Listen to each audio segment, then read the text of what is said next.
I'm Joanna Simpson here at RiskMinds International, and joining me now is Paul Jones, Global Head of Risk Utilities from IHS Markit. So what are the main sources of regulatory uncertainty in relation to FRTB? From a European perspective, it's clear now that FRTB will happen. The expectation is that the dates for the implementation will now be a 4-year period, starting in 2019 and ending in the end of 2022, with a 2-year phase-in, which will be through 23 and 24. The uncertainty really remains around the outcome of how the US will adopt FRTB. Will they fall in line, or will it be more fragmented, as we saw with Basel II and Basel III, where parts of the capital accord were implemented in the US at different times? So how have banks reacted to this uncertainty? Are they continuing on their current path, or are they changing it in any way? We see a lot of variation. On the one hand, firms are seeing FRTB as a long-awaited excuse to revamp and refresh their existing infrastructure, particularly to satisfy the PLA test. On the other extreme, there are firms that are taking a wait-and-see approach, sitting on the sidelines until they know more.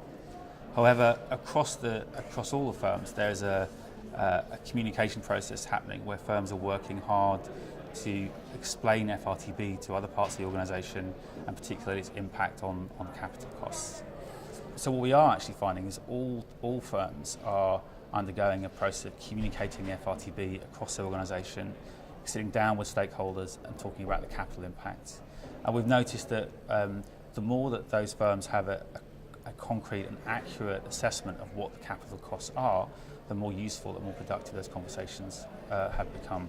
So what we're doing is actually working with a number of firms to explain to them how the IMA model configuration, for example, that's risk factor taxonomy or their choice for proxy treatment, interact with input variables such as the real price observation data sets or the desk structure.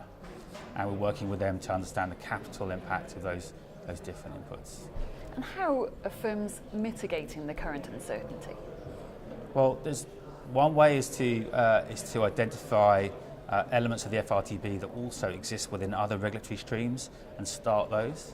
I'm thinking about TRIM, IFRS 9, for example, as well as BCBS 239.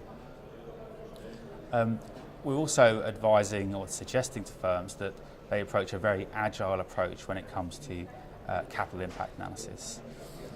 A good, flexible tooling for capital impact allows them to get better visibility over the impact of the rules and also to make better, more informed decisions.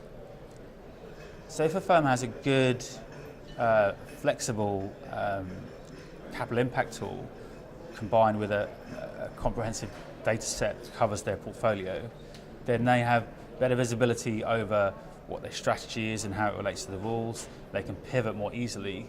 And they can start to answer questions which actually essentially hedge them from regulatory uncertainty.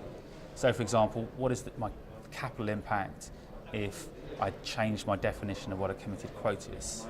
Or what is the capital impact if I incorporate a larger maximum gap criteria in my eligibility test for non-modelable risk factors?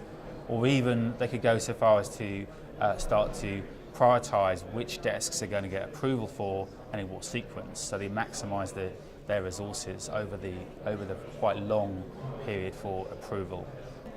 Paul Jones, thank you very much for your time. Thank you.